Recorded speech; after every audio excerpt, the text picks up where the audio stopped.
नमस्कार दोस्तों, मैं हूं ऋतिक सिंह। कौन है दुनिया में जो उस इंसान को पागलों जैसा प्यार नहीं करेगा, जिसके रक्त बीज से जन्मा है, लेकिन शब्दों की वो डोरियां कहां से ले जाए जो दिल में उमड़ती भावनाओं को बांध पाए। आपको फिक्र करने की कोई जरूरत नहीं, क्योंकि मैं हूं ना।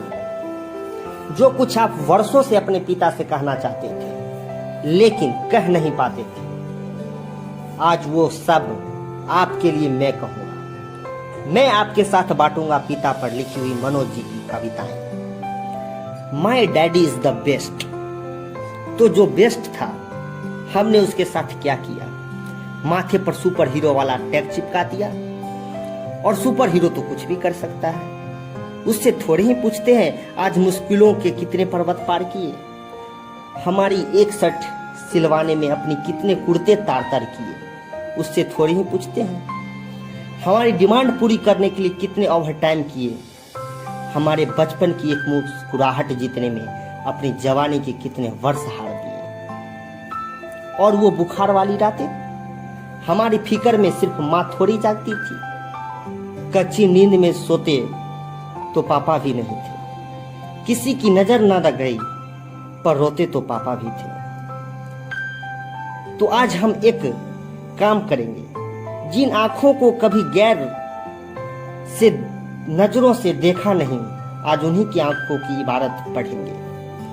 जो धुन कभी गाई ही नहीं, उसी धुन पर झूमेंगे। रोटियां पकाने वाले हाथों को सलाम, लेकिन आज रोटियां कमाने वाले हाथों को चूमेंगे। शहर में बड़ी बड़ी दुकानें थी, खिलौने, कपड़ों, किताबों से भरी, और मेरे बाबूजी की एक छोटी सी नौकरी। वो वर्षों अपने लिए एक नया कुर्ता नहीं सिलवा पाए। पुराना फटता और सिल जाता, पर कपड़े, किताबें, खिलौने में जो कुछ मांगता सब कुछ मिल जाता। कुछ किस्से हैं जो हमेशा के लिए दिल में दर्ज हो गए। मैं कभी नहीं भूल पाऊंगा, मेरी खुशियां खरीदने में मेरे बाबूजी भी खर्च हो गए। कभी कभी हजारों से मिलना पड़ता है, कभी कभी हजारों से मिलना पड़ता है जानने के लिए कि दुख दर्द में शरीक कौन है। बहुत दूर जाना पड़ता है ये समझने के लिए हमारे नजदीक कौन है। पापा, आज मेरे सैकड़ों दोस्त यार हैं, सब मेरे सुख दर्द में साझेदार हैं, लेकिन सिर्फ तुम हो जो मेरे लिए दोनों बाजू कटवा के भी एहसान लफ्ज नहीं कहोगे। सबसे सच्चे दोस्त तुम थे और तुम ही रहोगे। बड़े भोले हैं बाबूजी, पूरी दुनिया से कहते फिरते हैं सच मेरा ख्वाब हो गया, मेरा बेटा कामयाब हो गया। हंसी आती है मुझे उनकी सादगी पर, कौन सी बात कहाँ लाकर छोड़ी है। अरे ये कामयाबी आज की थोड़ी है, मैंने तो बहुत पहले कामयाबियों के सारे पैदान छू लिए थे, बुलंदियों के सारे निशान छू लिए थे। जब पहली बार बाबूजी ने बाहों में मुझे लेकर उछाला था, मैंने तो उसी दिन सातों आसमान छू लिए थे। मैंने सुना है दुर्ने का सुल्तान सैकड़ों कमरों वाले पैलेस में रहता है। अरब में एक शेख है जो सोने से बने मोटर कार से चलता है। ऐसे ऐसे लोग हैं जिनकी नेट वर्थ $100 बिलियन पार कर चुकी है। लोगों के पास इतने पैसे हैं कि रखने के लिए बैंक में जगह नहीं बची है, लेकिन अमीरों के लिस्ट में आज भी पहले नंबर पर मेरे बापूजी जमे हुए हैं। मेरे बापूजी जैसा आलीशान और कौन होगा जो कुर्ते की फटी हुई जेब में हाथ डालकर बोले मेरे बेटे को जो चाहिए सो मिलेगा। उससे बड़ा धनवान और कौन होगा। मैं डरता नहीं किसी मुश्किल, किसी चुनौती, आफत से। मैं डरता नहीं किसी मुश्किल, किसी चुनौती, आफत से नहीं डरता। मैं जानता हूँ अगर मेरे पैरों में दुख का कांटा पड़ जाएगा, अगर मेरा वक्त बिगड़ जाएगा, तो कोई है जो मेरे लिए भगवान से भी लड़ जाएगा। कोई है जो मेरे लिए भगवान से भी लड़ जाएगा। जब तक वो चूड़ियां भरे मेरे सर, जब तक वो चूड़ियां भरे हाथ मेरे सर पे हैं, मेरी शान जिंदा है, मेरा ख्वाब जिंदा है। कयामत कयामत भी आ जाए तो मेरा क्या बिगाड़ेगी, अभी मेरा बाप जिंदा है। यार पापा बड़े बेदर्द थे आप। बचपन में चलते चलते गिर जाता तो माँ गोद में उठा लेती और आप गोद से खींच के वापस जमीन पर उतार देते, कहते मजबूत बनो। स्कूल का पहला दिन, पहली बार मैं अजनबी लोगों के बीच अकेला था। इतना रोया कि 4 दिनों तक आंखें लाल रही। चुप कराने की जगह आप वही रटते रहे, रोना बंद करो, मजबूत बनो।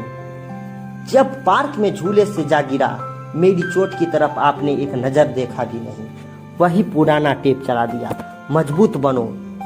बहुत सुन लिया मैंने, मजबूत बनो मजबूत बनो मजबूत बनो। अभी आप मेरी सुनो, इस दुनिया में तब तक रहना जब तक मैं जाने के लिए ना कहूँ, तब तक आंखें खोलते रहना जब तक मैं सामने देखता रहूं। यार पापा कैसे समझाऊं, मैं इतना मजबूत कभी नहीं बन पाया कि तुम्हारे बगैर जी पाऊं। मैं बड़े अच्छे स्कूल में पढ़ता था और इसी बात से रोज चिढ़ता था। मेरे दोस्त लंबी लंबी गाड़ियों में आते, मेरी तरह टिफिन के पराठे नहीं कैंटीन के समोसे खाते। और कुछ तो ऐसे भी थे जो साल में 2 बार फॉरेन में छुट्टियां मनाते। किसी के डैडी डॉक्टर, किसी के पॉलिटिशियन, किसी के डैडी डॉक्टर तो किसी के पॉलिटिशियन, किसी के आला अधिकारी और मेरे एक सरकारी दफ्तर में 3रे दर्जे के कर्मचारी। एक दिन में फटा पड़ा, ये क्या यार पापा, आप सब कुछ की तरह, आप सबकी तरह पैसे वाले क्यों नहीं हैं? आप कुछ बोले नहीं, बताएं पापा। पापा कुछ बोले नहीं, शब्द भी नहीं कहे, बस भरी भरी आंखों से मेरी ओर देखते रहे। वो आंख हमेशा के लिए मेरे दिल पर छप गया। मैंने जो गलती की तुम मत दोहराना, मौसम का हाल उसे मत सुनाना जो तुम्हारे लिए रोज भागता रहा। सर्दी क्या, गर्मी क्या, धूप क्या, छाया क्या, जिसकी जिंदगी भर की कमाई तुम हो, उससे मत पूछना तुमने कमाया क्या, उससे मत पूछना तुमने कमाया क्या।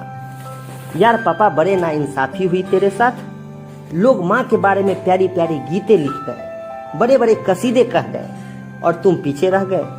पर ये बात दिल पर मत लाना, सबको माफ कर देना। तुम क्या हो ये किसी को एहसास तक भी नहीं। जो तुम्हारी कुर्बानियां लिख पाए वो कलम तो विधाता के पास भी नहीं, वो तो कलम विधाता के पास भी नहीं। मैंने इस वीडियो में वो सब कहने की कोशिश की है जो आप अपने पिता से कहना चाहते थे लेकिन कह नहीं पाते। आप फादर्स डे के दिन अपने पिता को समर्पित करें यह शायरी, ये स्टेटस और ये भावना, और अपने डैडी को गले लगाकर उनसे प्रॉमिस करें कि वो आप जो है उनके सारे मकसदों, उनके सारे उम्मीदों पर खरा उतरेंगे। Happy Father's Day. धन्यवाद, थैंक यू सो मच।